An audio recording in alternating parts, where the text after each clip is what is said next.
Ngayon pong madaling araw ay nabuo po from low pressure area into a tropical depression itong si Bagyong Henry.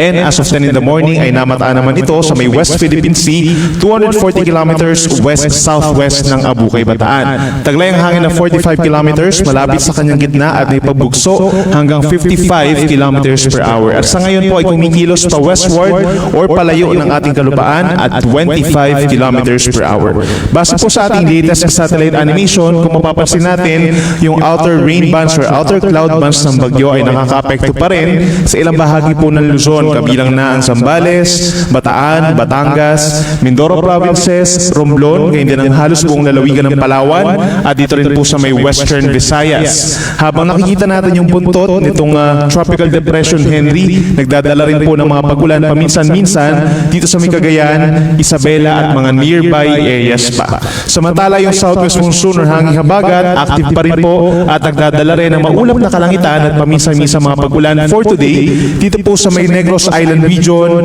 Central Visayas, maging dito rin po sa ilang bahagi po ng Leyte, Southern Leyte, Caraga Region, Northern Mindanao, hanggang dito sa may Zamboanga Peninsula and Bangsamoro Region. Paminsan-minsan po may mga pagulan, kaya make sure po na meron tayong baon na payong or kapote kung lalabas po ng bahay for today.